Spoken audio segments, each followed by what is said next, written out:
Travel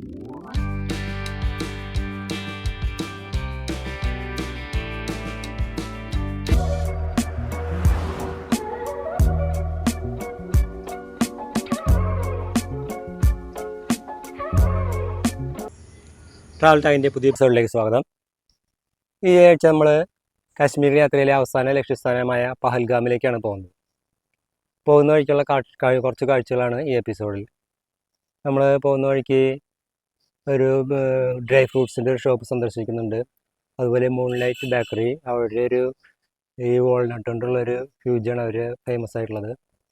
അതിനുശേഷം നമ്മൾ സിഫാർ restaurant, പിന്നെ അവിടെ നിന്ന് പോന്നിട്ട് ഒരു ക്രിക്കറ്റ് ബാറ്റൊക്കെ ഉണ്ടാക്കുന്നൊരു കമ്പനി വഴി സന്ദർശിക്കുന്നുണ്ട്. ആ കാഴ്ചകളാണ് ഈ പ്രാവശ്യത്തിൽ. ശ്രീനഗറിൽ നിന്ന് പഹൽഗാമിലേക്കാണ് ഇന്നത്തെ യാത്ര. നാഷണൽ ഹൈവേ 1 ഇപ്പോൾ യാത്ര ചെയ്യുന്നത്. അങ്ങനെ നമ്മളിപ്പോൾ റോയൽ സെമീന്ദാർ കേസർ മഹലിലെത്തിയിരിക്കുകയാണ്. ഇവിടെ പ്രധാനമായും കുങ്കുമപ്പൂ, കന്മദം, അതുപോലെ ഡ്രൈ ഫ്രൂട്ട്സിൻ്റെ ഒക്കെ ഒരു വിൽപ്പന കേന്ദ്രമാണിത്.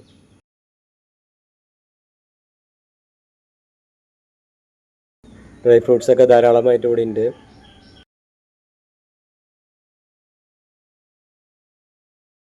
അതുപോലെ കുങ്കുമപ്പൂവിൻ്റെ ഒരു വിൽപ്പന ഇവിടെ പ്രധാനമായിട്ട് നടക്കുന്നുണ്ട്. അതിൻ്റെ സവിശേഷതകളും വിവരങ്ങളെ അതിൻ്റെ സവിശേഷതകളെക്കുറിച്ചെല്ലാം അവരൊരു ക്ലാസ് തന്നെ എടുക്കുന്നുണ്ടായി. നമ്മുടെ സഹയാത്രികരെല്ലാം ഇവിടുന്ന് കുങ്കുമപ്പൂവും കന്മദമൊക്കെ, ഡ്രൈ ഫ്രൂട്ട്സ് അതൊക്കെ ധാരാളം വാങ്ങിക്കുകയുണ്ടായി.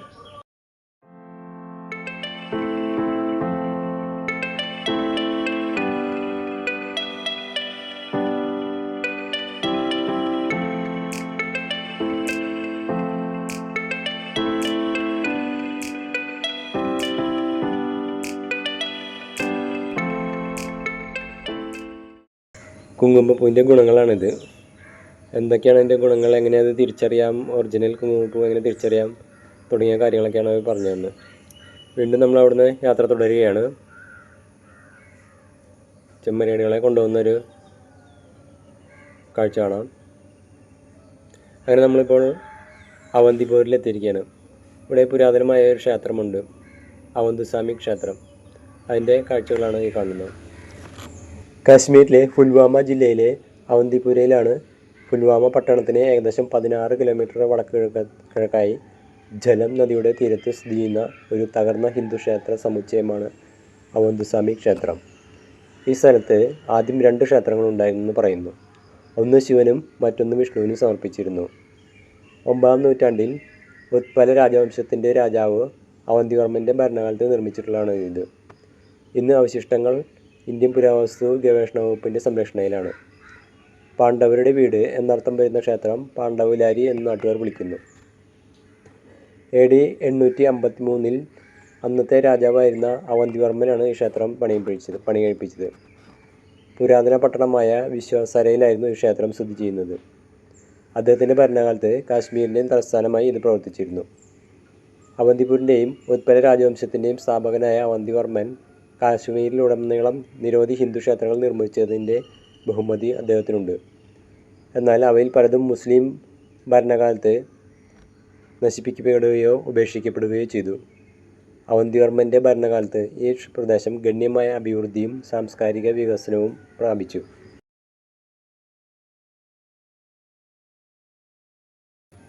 അങ്ങനെ നമ്മൾ ഇപ്പോൾ ഒരു ക്രിക്കറ്റ് ബാറ്റ് നിർമ്മിക്കുന്ന ഒരു കമ്പനിയിൽ എത്തിയിരിക്കുകയാണ്, ഫിർദൌസ് സ്പോർട്സ്. അവിടെയാണ് ക്രിക്കറ്റ് ബാറ്റ് നിർമ്മാണത്തിന് വലിയൊരു കേന്ദ്രമാണിത്. വില്ലോട്രിയിൽ നിന്നാണ് ഈ ക്രിക്കറ്റ് ബാറ്റ് ഉണ്ടാക്കുന്നത്. വില്ലോട്രി കട്ട് ചെയ്തെടുത്ത് അത് 1 കൊല്ലത്തോളം സീസണിങ്ങിന് ഇടുന്നു. അതിനുശേഷമാണ് അതിൻ്റെ ക്രിക്കറ്റ് ബാറ്റിൻ്റെ പണി തുടങ്ങുന്നത്.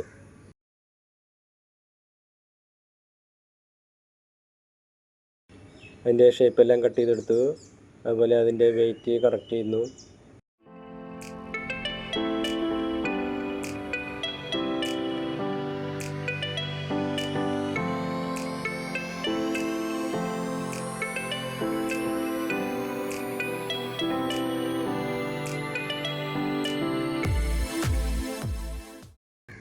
ഓരോന്നും ഇവിടെ വെയിറ്റ് കറക്റ്റ് ചെയ്യുന്നു.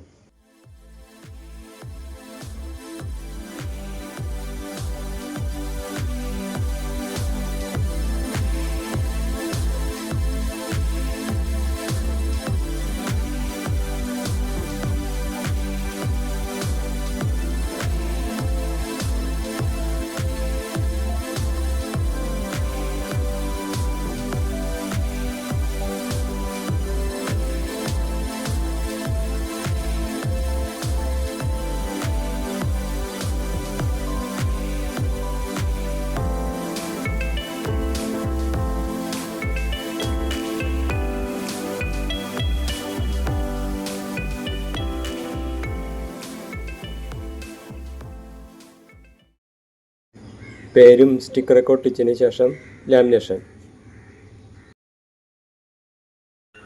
പണി കഴിഞ്ഞ ബാറ്റുകളിലൂടെ ലാമിനേറ്റ് ചെയ്യുന്നു.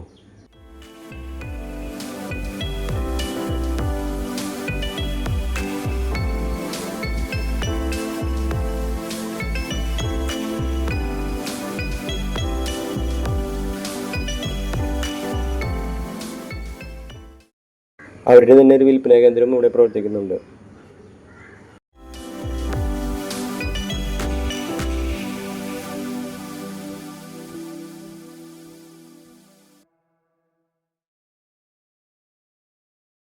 തൊട്ടടുത്ത് തന്നെ ധാരാളം ഇതുപോലത്തെ മാനുഫാക്ചറിങ് യൂണിറ്റുകളുണ്ട്. അവിടെയെല്ലാം ഈ ക്രിക്കറ്റ് ബാറ്റുകളുടെ മരം സീസണിങ്ങിനായി വെച്ചിരിക്കുന്നു. ഇപ്പോൾ നമ്മൾ മൂൺലൈറ്റ് എന്ന് പറഞ്ഞൊരു ഷോപ്പിലെത്തിയിരിക്കുകയാണ്. വാൾനട്ട് കൊണ്ട് നിർമ്മിക്കുന്ന ഫ്യൂജി എന്ന വിഭവമാണ് ഇവരുടെ പ്രത്യേകത. നമ്മളിവിടെ കിട്ടുന്ന കപ്പലണ്ടി മിഠായി പോലെ ഒരു വിഭവം.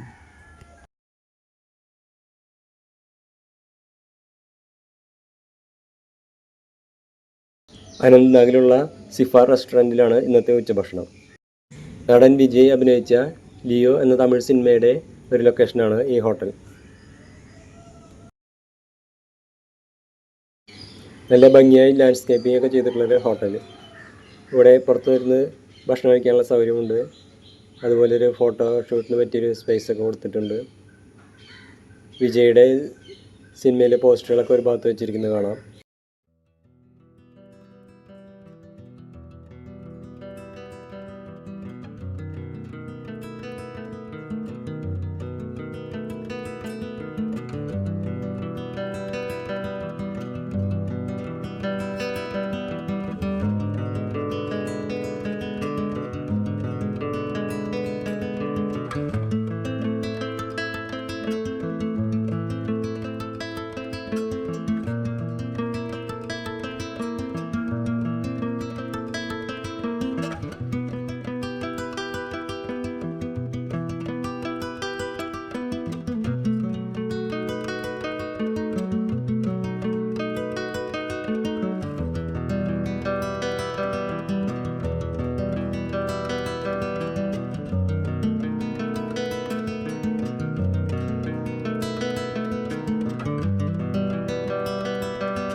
ഭക്ഷണശേഷം യാത്ര തുടർന്നു. കടുക് പാടങ്ങളും ആപ്പിൾ തോട്ടങ്ങളും കണ്ടുകൊണ്ടാണ് യാത്ര.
കാശ്മീരിൻ്റെ പ്രകൃതി ഭംഗി ആസ്വദിച്ചുകൊണ്ട് പഹൽഗാമിലേക്കുള്ള നമ്മുടെ യാത്ര തുടരുകയാണ്.